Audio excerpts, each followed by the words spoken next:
Folks, could please take their seats. We're going to get started.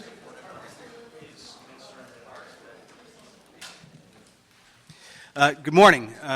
Welcome to the special committee of the special meeting of the Transportation Committee for Tuesday, June 16th, 2015. I am Councilmember Mike Bonin, the chair of the committee. I am without a quorum for the time being, so any matters from this committee will be sent as a recommendation from the chair. We may achieve a quorum later, in which case the items will go forward as recommendations from the whole committee, but they may go forward as just recommendations from the chair today. Before I start, even though this is a special meeting, I'll start, as is my usual practice, with our multimodal roll call. Over the past couple weeks, who has commuted by bus? Very good, almost half the room. Who's commuted by train? Bicycle? On foot? Any Segway folks in the room? All right. Okay. So with that, let's move to item number one.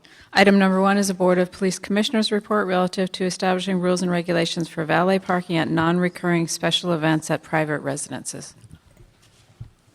Good morning, Councilman. Richard T. Fank, Executive Director of the Board of Police Commissioners. With me is Detective 3 Ben Jones from Commission Investigation Division. Before you is our staff report in response to the motion that was introduced in October of 2013 to deal with a unique issue that takes place within the Holby Hills Homeowners Association. It is brought on by vehicles that are parked in the neighborhood as a result of parties that are given at private residences, and valet companies move those vehicles to the streets where they can be legally parked. What has occurred over time is that has caused a disruption to the quality of life within the neighborhood. That quality of life is impacted by a variety of ways. Vans that are shuttling partygoers from their vehicles when they're parked on the street to the location of the party, and vice versa, coming back from the party back to their vehicles. Our current ordinance does not allow for this type of activity to occur, since it is a non-reoccurring type of event. And the chair of public safety, when we adopted the original ordinance, council adopted the original ordinance, wanted to leave the non-reoccurring events in there. So individual having a birthday party or some other type of event that would occur at their home, singular time, it would not impact the neighborhood or anyone else. So these type of events are non-reoccurring, but they are impacting the quality of life in the neighborhood. So with our staff report, we looked at two options. One was to remove the non-reoccurring and make everyone have to get a valet permit for a singular event at their home, or to identify those areas where there's a public safety and neighborhood quality of life impact, have the ordinance amended to allow the Board of Police Commissioners to adopt rules and regulations which would require basically the steps that are outlined in option 2 through 5. A one-day valet permit, a parking plan, where the vehicles will be parked, and to ensure that the quality of life of the neighborhood is maintained. We believe we want to manage the exception, and the exception are these type of unique events that occur in one neighborhood. We think it's a good fix. Our recommendation to the committee and to council would be to amend the ordinance to allow the Board of Police Commissioners to adopt rules and regulations to regulate this type of activity. We would also recommend that we would be required to come back to committee within 6 months to a year with a report as to how this is working. I believe it's going to work fine, but also to identify any potential problems. I know from talking to Mr. Tripp, the legislative deputy for Councilmember Englander, he would like this to go back to Public Safety Committee also, since that's where the ordinance originated. Be happy to answer any questions you might have. Sure. Before I ask any questions, we have two public speaker cards, so if they could just come up and sit next to you here, Sandy Brown and Dennis Rosenblatt. Just as a point of courtesy, sir, I might have to leave in about 10 minutes to get to a police commission meeting, so if I do, Detective Jones will remain. I think we'll be done by then. Go ahead, Sandy. Good morning.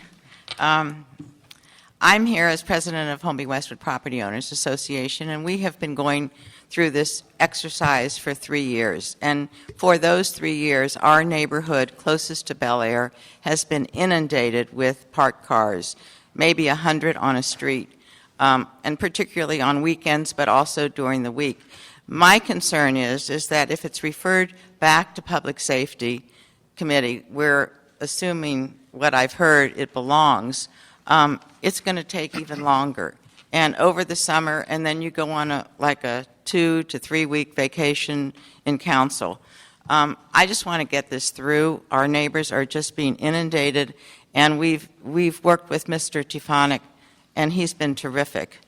He's helped move this along. CD5 eventually got on the bandwagon to help move it along as well, and I just want to see it taken care of. Thank you. Thank you for your time this morning and consideration. We're really here to support the option that Mr. Tefanic and the Police Commission has come up with. We think it's a real good solution in that it doesn't involve the entire city, which opens up a whole kettle of fish, and it can be addressed to neighborhoods that seek relief. As Sandy mentioned, we've been seeking relief on this for almost 3 years. This is a regular occurring issue, and we thank the committee for your consideration this morning. We can answer any questions you may have. Thank you very much. Thanks, both. Just a question how this works. Yes, sir. You can go back to the rows. Under option 1, which allows the police commission to adopt rules, they wouldn't be specific to Holby Hills, but they wouldn't be blanket for the entire city either. That's correct. What we would have within the rules would be some language that would indicate, based on the determination of a public safety impact to the quality of life of a neighborhood, and we would find that out by complaints coming to us. Then we would do a staff report. So in this case, we already know the issues in this neighborhood. Right. So it would not be something that would be citywide. It would be focused on a neighborhood where there are quality of life issues. Because I get what Mr. Englander was concerned about with, not creating an undue burdensome process for a kid's birthday party. I do get, however, that there are pockets of the city that have a lot of events that aren't regularly scheduled that may put a burden on a neighborhood. Right. My district happens to have a lot of presidential candidates who visit quite frequently and have a similar problem. So I could see, parts of Brentwood, Mandeville Canyon, parts of Palisades needing the same relief. So I'm certainly prepared to move forward and recommend Council adopt option number 1. However, and that will be the recommendation of this committee, but if the Chair of Public Safety wants the matter in committee, that's certainly his prerogative, and that's how the Council operates. So if the Chair wants that, that will be the case, and I'm sure the Council President will authorize that referral. So that item is approved, and it will also go to Thank Public you, sir. Safety. Have a good day. Thank you.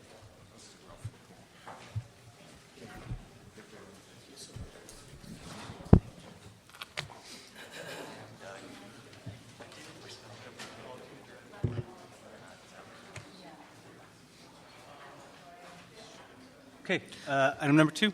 Item number 2 is a BOE, LADOT, and CAO report relative to a new independent cost estimate and construction schedule for the proposed LA streetcar project.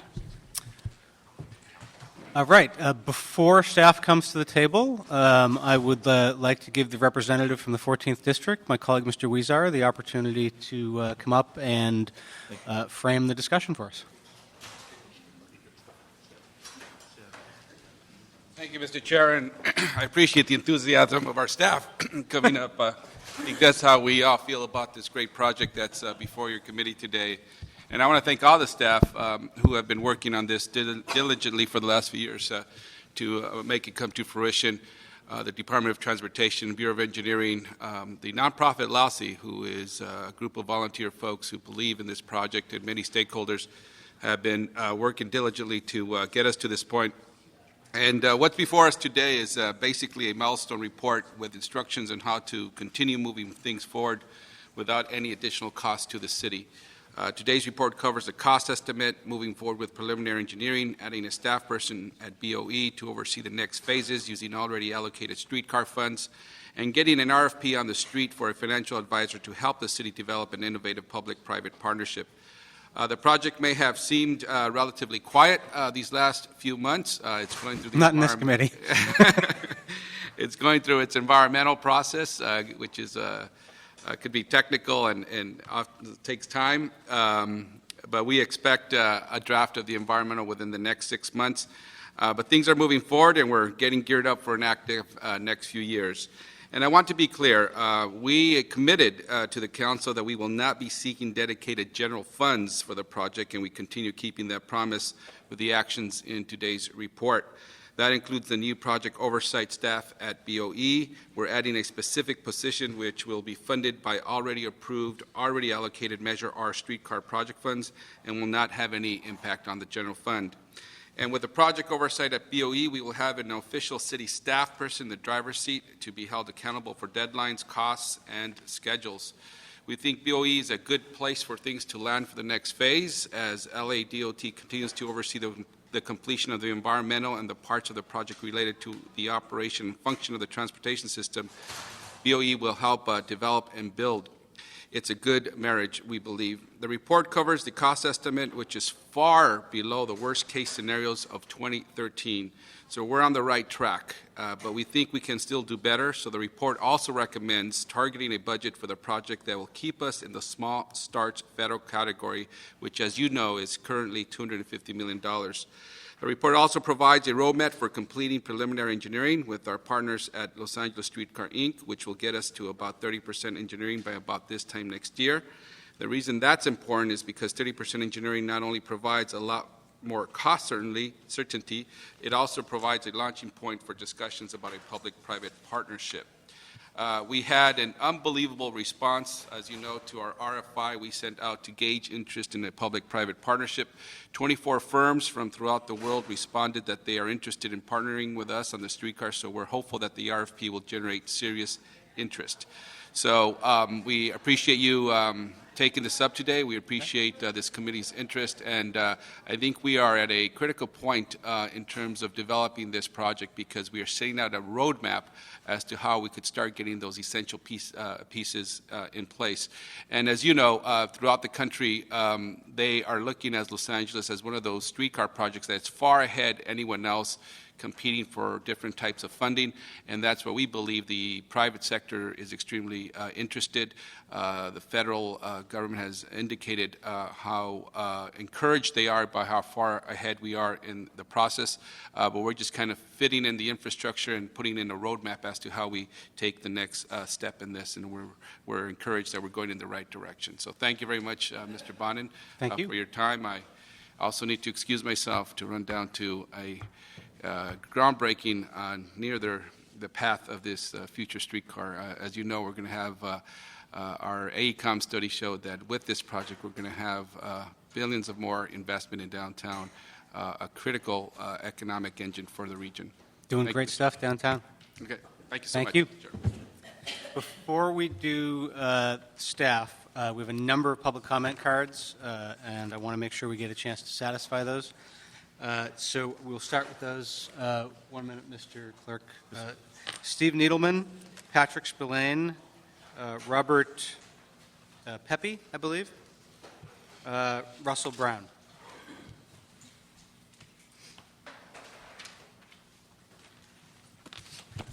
Good morning. My name is Steve Needleman. I am chairman of the board for Los Angeles Streetcar, Inc. I just wanted to take a minute or two just to remind the council and our appreciation for what the time here that Los Angeles streetcar stakeholders are committed to continuing revitalization of downtown Los Angeles. Downtown Los Angeles is a growing residential and commercial hub and must address the first mile and last mile gap with a permanent solution in the form of a streetcar circulator. LASI and Streetcar has played an important role, starting with the CFD vote in 2012 to our ongoing partnership and work with LADOT and BOE to our latest commitment to contract and fund a preliminary engineering firm. We appreciate the city's role in helping identify public-private partnerships, moving forward with the engineering and environmental work, and committing to a $250 million target budget, which we all believe is attainable. We look forward to a continuing partnership with the city and building a streetcar that helps us to achieve our mobility, sustainability, and economic goals. Thank you, Councilman, for your time. Thank you. Patrick Spillane. I'm a board member and treasurer of LA Streetcar, Inc., LASI, and I'm really here just to answer any questions should they arise as to the contracting for the preliminary engineering and the use of LASI funds. Thank you. Go ahead. Good morning, Councilman member. My name is Robert Pepe. I've been a homeowner and thus a property taxpayer in both CD4 and CD13 since 1992. I would like to commend all those involved in the LA streetcar project. I urge you to fully fund the shortfall for the streetcar line. Also, I believe that the 7th Street rather than the 9th Street route is the best. With the recent election of David Rude to council, I believe a major roadblock has been removed to consideration of an extension of the streetcar to the underserved by rail neighborhoods of Elysian Park, Echo Park, Silver Lake, Atwater, and Los Feliz. The best route to begin this extension would be Sunset Boulevard west of Santa Monica Boulevard, which serves most of these areas. Thank you again for your great work on this project. Thank you. Russell Brown, I've been involved both as a resident for more than 12 years and on the Bring Back Broadway Streetcar Committee through the Neighborhood Council. Presently, I'm the chair of the Downtown Regional Connector. It's a volunteer organization through the Regional Connector Community Leadership Council that's more than 80 organizations, both civic and property owners. The Regional Connector is critical in connecting all the links downtown, but the streetcar is also critical in providing that first mile, last mile connection.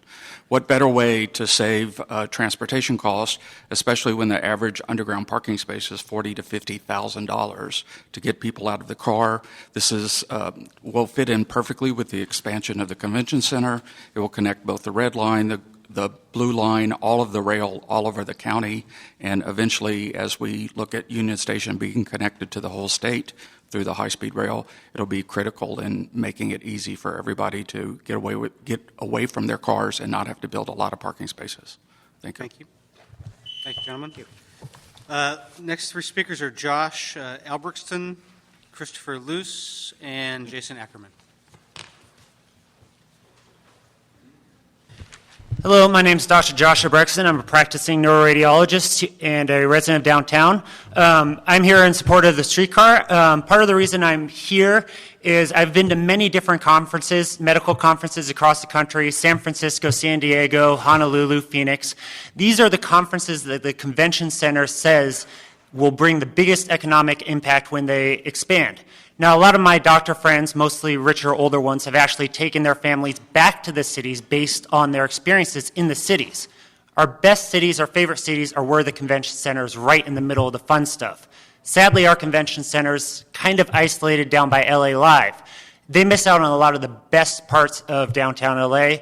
I really feel that the streetcar will provide idiot-friendly transportation where someone could hop on a track and know they could always get back to where they are on a track. And a lot of my doctor friends would never actually ride a bus or subway.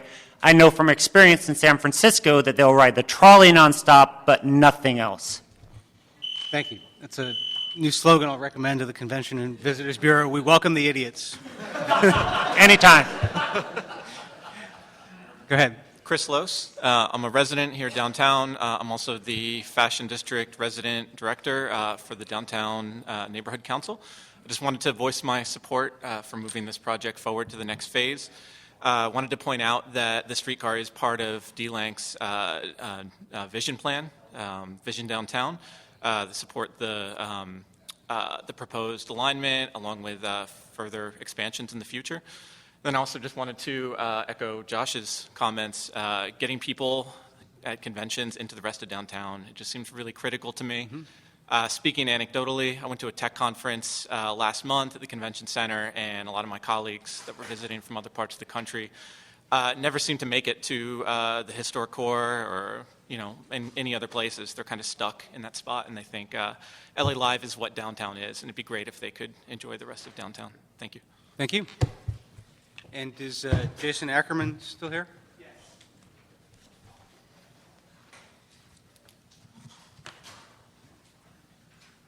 Hello, my name is Jason Ackerman. I'm with the Transit Coalition. I'm also a member of the Encino Neighborhood Council and a general transit activist in the city. So I just want to come here to express my support for this project. I hope this project, that we get the streetcar here in downtown so we can prove it works here in the city of Los Angeles, and we see one maybe in the San Fernando Valley sometime in the future. This city was built on the streetcar. It'd be great to see the streetcar return to our streets. And I hope we can work with local contractors to, build these things and run and do maintenance. But thank you very much for your time. Thank you. Okay, staff. Now staff can come up.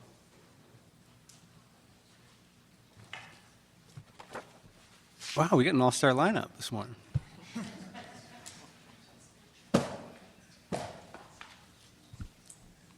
Who should begin? I'll start. Jim Lefton with the Department of Transportation. With me is Deborah Weintraub from BOE, our general manager, and David Hirano from the CAO. The Councilmember Huizar gave a great overview of the report. I'm available to walk you through the report if you're interested, or If you go into a little bit more detail, please. what you have before you is a joint report from the CAO, BOE, and LADOT regarding the LA Streetcar independent cost estimate and revised project schedule. As you can see, there's a lot of information in the report and the attachments, so I'll walk you through the key takeaways from the report. In terms of the background, the last time that the streetcar was before this committee and the City Council was in February of 2014, when funding was transferred and DOT was authorized to enter into a contract for project manager services for the streetcar project. We subsequently hired AECOM to be the project manager for the streetcar project, and one of the first tasks that we asked them to do was perform an independent cost estimate for the project. AECOM's final report, which is dated September 17th, 2014, and an updated memo from AECOM dated May 28th, 2015, is attached to the staff report. If you could turn to page 5 of the staff report, it'll give you a good overview of the financial situation of the project. Of the executive summary?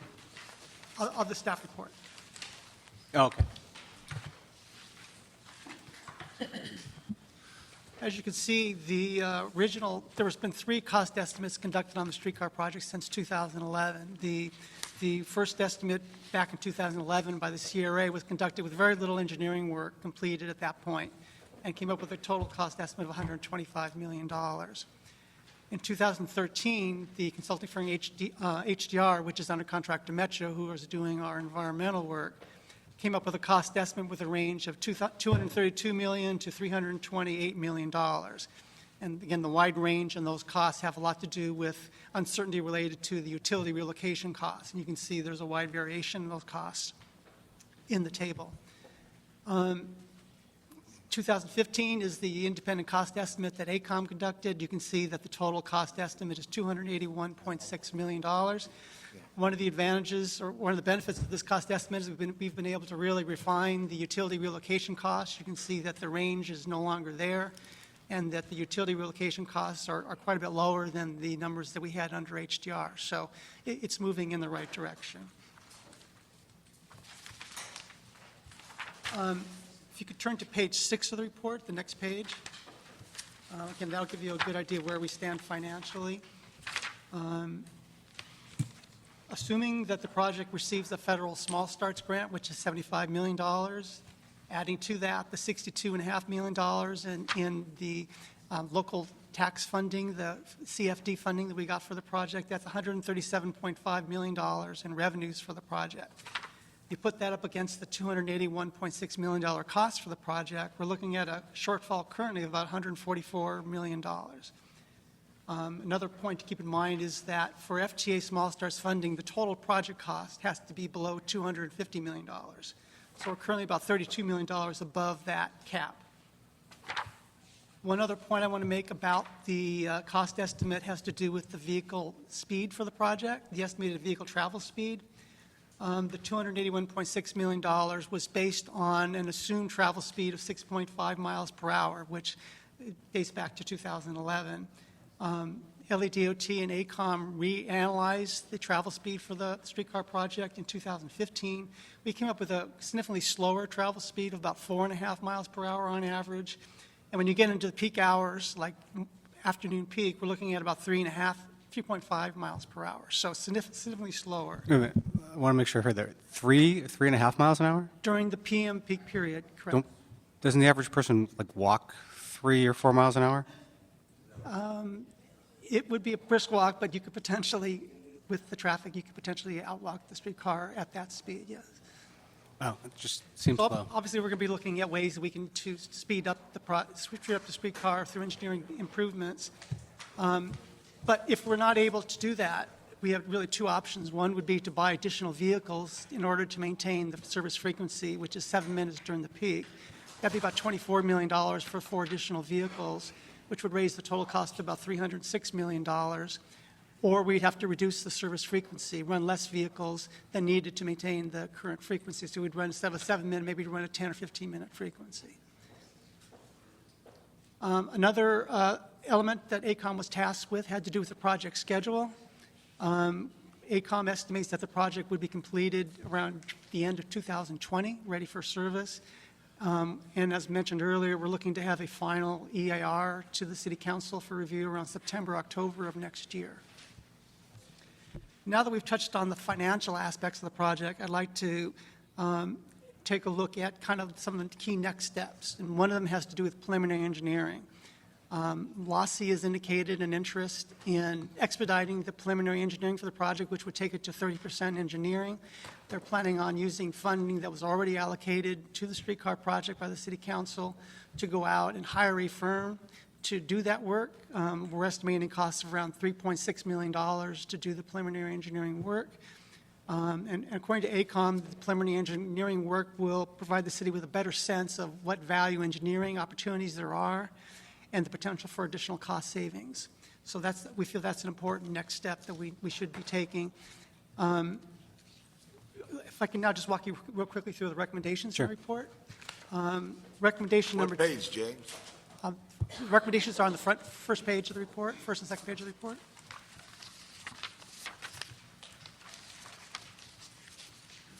I'll start with recommendation number 2. This authorizes an amendment to the project management plan that the City Council previously approved. The project management plan currently reads that the city will take a lead in contracting out for and managing all major contracts for the streetcar project. So what we're looking for here is an exception to the project management plan that would allow LASI to directly contract for the preliminary engineering work. Recommendation number 3 directs the city engineer to provide oversight of the preliminary engineering work that's going to be conducted by LASI's consultant. And we've also established a project cost estimate target of $250 million for the project, as the project is cost constrained, and that is the total maximum cost that we can achieve funding from the Federal Transit Administration through small start. Recommendation number 4 authorizes the employment through resolution authority of 1 principal civil engineer for BOE. The total direct and indirect cost for that is $304,000. That, again, would be through Measure R funding that was previously allocated for the streetcar project. Recommendation number 4 also includes a transfer of an additional $120,000 from Measure R funding for BOE to hire a firm to conduct an updated cost estimate at the end of the 30% design. So as we get further along in the design process, we're going to be doing additional cost estimates, and we'll have the project details more nailed down. We'll get a truer and truer picture of what the project cost is. At this point, we're only at 5% or less engineering, so it's still very much a preliminary cost estimate. Recommendation number 5 directs DOT, the CAO, and the city engineer to report back to the City Council prior to submitting a request to FTA to evaluate and rate the project. With the financial plan, how are we going to pay for the project, and if there's any significant changes to the project, we'll report back to the City Council on that. When would that be? That would be after we've figured out how we're going to pay for the project, primarily. As I mentioned before, we have a $140 million shortfall. Right. And so as I'll be getting into, we'll be talking about looking at P3s as a possibility to help pay. Is there a deadline by which we have to submit to the FTA? Okay. No. All right. But FTA will not consider us for funding until it's under we come to them 250. with a financial plan that covers all of the funding costs. Finally, the last recommendation, the CAO is planning on releasing an RFP shortly to hire a firm to do financial analyst services for the streetcar project, including getting into the whole P3 discussion. Recommendation number 6 directs the CAO to report back to the council with the firm that they're recommending to hire, the estimated costs to do that work, and the funding source. So that should be, I'm guessing, David, maybe a couple months from now? Yes. Correct. Okay. And just in conclusion, as I mentioned before, the cost estimate is an improvement over the last cost estimate. We've shrunk down that range. We have a better sense of what the cost is. We expect to get a better handle going through the preliminary engineering on what potential other opportunities there might exist or may not exist to be able to bring the cost down further. And we're getting into substantive efforts with regard to P3 to figure out how we're going to pay for the project. And we'll report back to the council on those findings. Okay, so let me sort of dive in with a couple questions. I'm sure my colleagues have some as well. On the fact that we need to bring, the budget needs to be brought down below 250 in order to qualify for small starts. Correct. Above that, it would have to apply for new starts, and we haven't gotten positive feedback on that, so we've New really got starts is more regional type services. Right.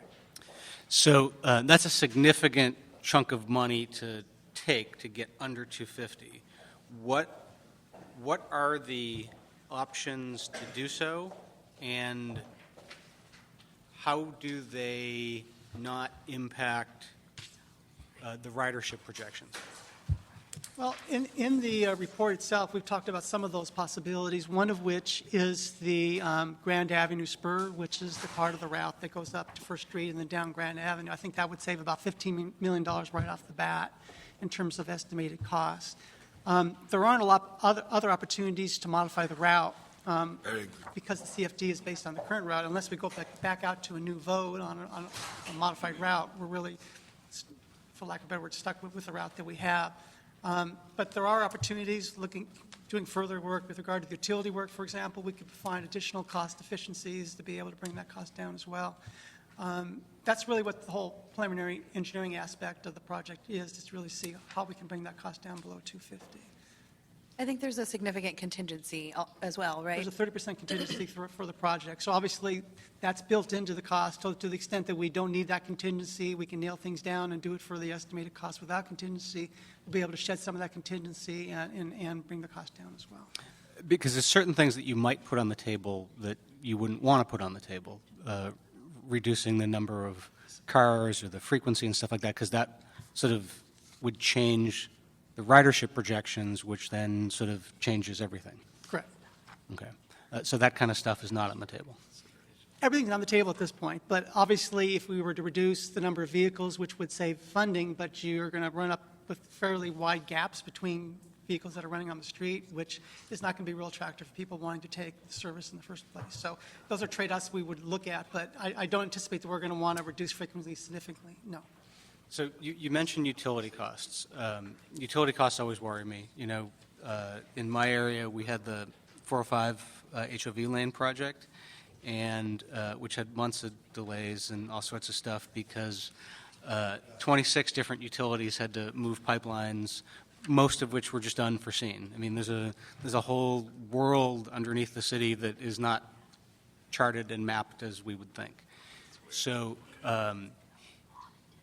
if, say, we get the budget down to $248 million, so we apply for small starts, say we get the small starts, what happens if then we come up with utility costs that push us above $250 million? Do we have to pay the feds back? In direct answer to your question, yes, that would be on the city. After FTA approves the funding, if costs go up, after that point, it's on the city to cover those costs. Wow, and where would that come from? To be determined. We'd have to figure out where that's going to come from. So we need to come down significantly lower than 250. Well, we need to do two things. We would need to get below 250 in order to be eligible for small starts funding, but we also need to have a financial plan that is fully funded. So I mentioned before we have a $141 million shortfall. Even if we're below 250, say it's a $120 million shortfall, and we are below 250, we still need to find a way to cover the $120 million cost. Right. And so those are the two key challenges that we currently face. If we were at 248 and the utility costs went higher and we had to pay back the $75 million, is the city on the hook for that or the community facilities district? The city is on the hook. We're the grantee. If we couldn't come up with the money to cover the delta. Right. Correct. have two choices, right? So say, you know, If the utility cost brought us up to 60, would we only have to come up with 10 million? Or do we? Yes. Okay, all right. That's a very different thing. Yes. All right. Thank you for Yes. clarifying that. I think half the room is saying thank you for clarifying that. Okay. Now you mentioned the potential of P3. What's the challenge of doing a P3 when you already have a community facilities district? Is there a legal problem with doing that? I'm David Hirano from the Office of the CAO. There is potentially a way to do it, but the challenge is going to be incorporating private use component of a P3 into the use of CFD funds. So I think to a certain extent, as we move forward, one of the challenges is going to be defining a P3 in a way that doesn't make it a completely private project from a legal perspective, because that would cause challenges not only with the CFD but potentially with FTA money as well. So we're going to, you know, there'll be challenges moving forward. We don't think that's something that can't be managed at this point. But honestly, we haven't gotten into that level of details with the attorneys and FAs that we need to actually study that. But we're taking a positive approach and an optimistic approach, and hoping that we can find a way to make this work. Okay. Last question that I have is on the speed. What are the factors that affect or might continue to affect the speed? Because the speed will affect the ridership and all that. One of the main challenges with the streetcar is the fact that it's fixed in a particular lane in mixed flow traffic. You've got situations on Broadway, for example, where there's only one lane and the streetcar is operating in that lane. A bus, if there's a problem with cars backing up in the curb lane, can zip around. A streetcar doesn't have that ability. It's got to stop and wait for that traffic to clear, whether it's auto traffic or pedestrian traffic. So the Dash faces some of the same challenges, but because it can move around, it can operate at a little bit faster speed. Dash generally operates around 5.5 miles per hour on average, where the streetcar is about a mile less based on our estimates. So those are the main challenges. It's in mixed flow, and it doesn't have the ability to move around traffic that it might exist. Could you do a transit-only lane, so the buses, Dash, and the streetcar? Yes, if a dedicated right-of-way would avoid a lot of those challenges by moving the traffic out of the way, essentially. So we're looking at that? We have talked about it. We've not formally looked at that as part of the environmental analysis. Okay. Mr. Corey?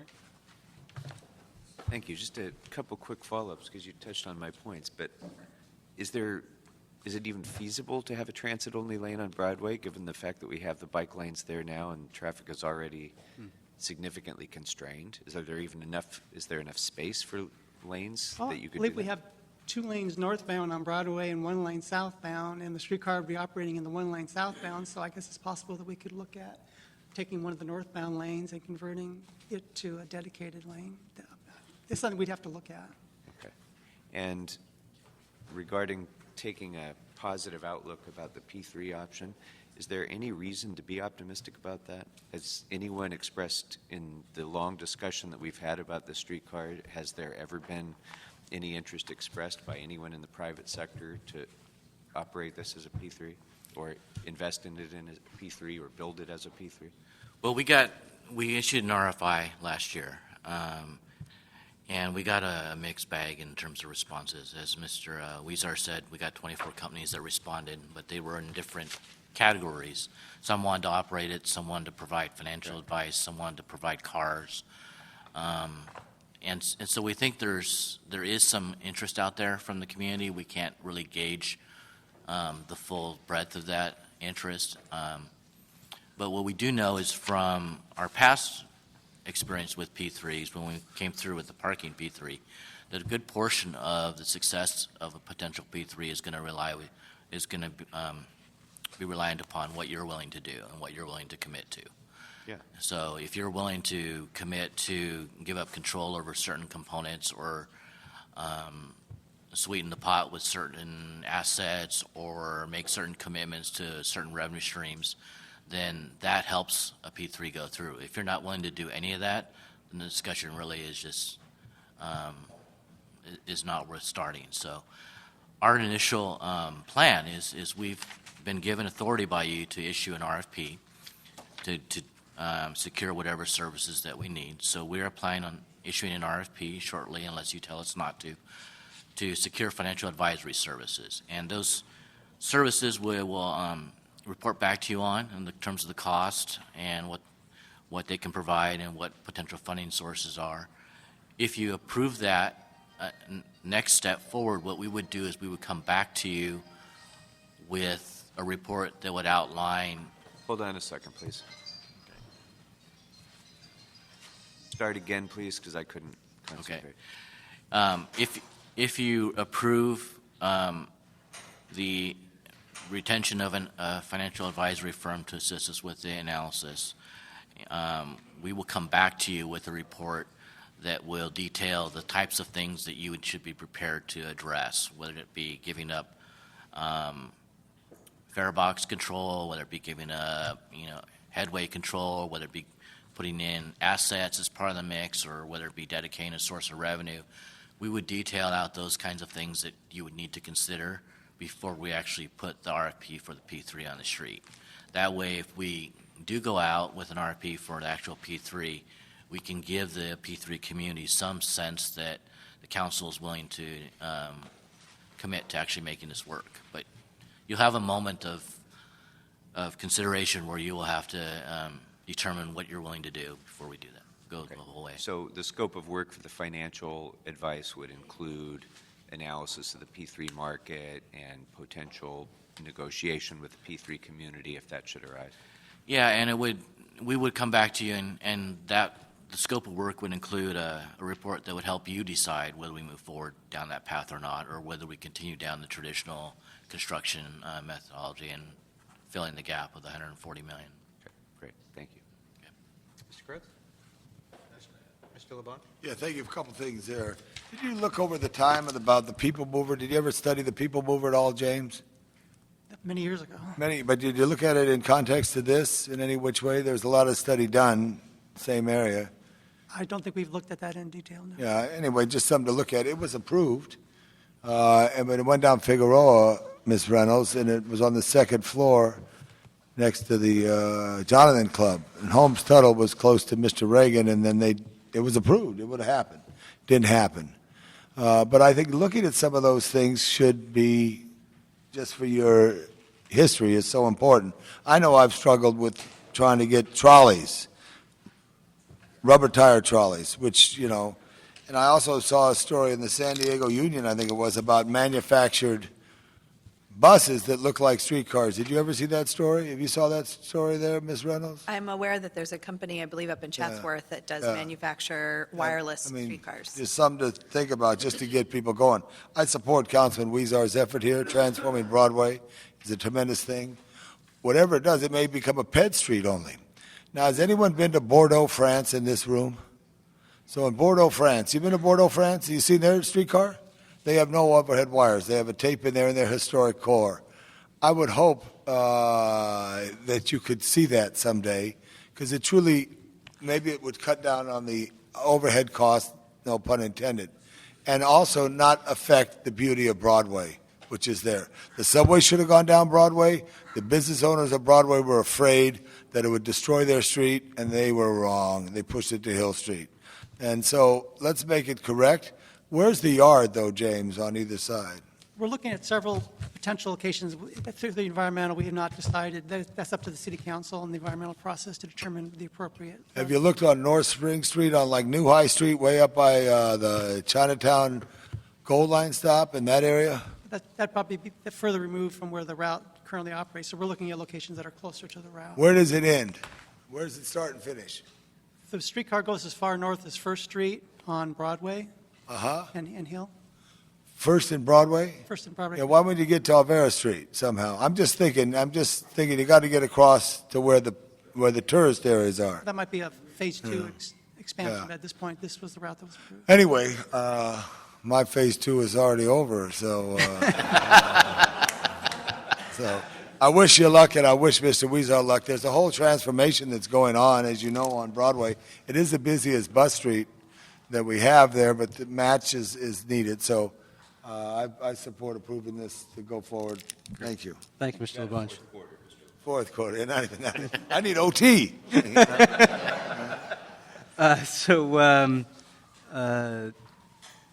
Design activities, according to the report, begin in early 2016.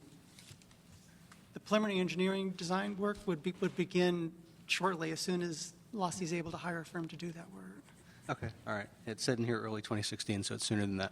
I think we're trying to expedite that. Cool, okay. So what I'd recommend is we approve the recommendations of the 18 different agencies that wrote the report, and that we ask for just a status report probably right before Thanksgiving, including an update on the things listed in the report as the next steps, key issues, the ridership estimate, the preliminary design, environmental review, the P3, and the financial plan, just to get a status report. Any objection? All right, that's a unanimous recommendation of the committee. This is going to be, Mr. Clerk, scheduled soon for council?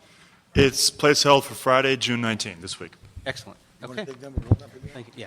All right, thank you.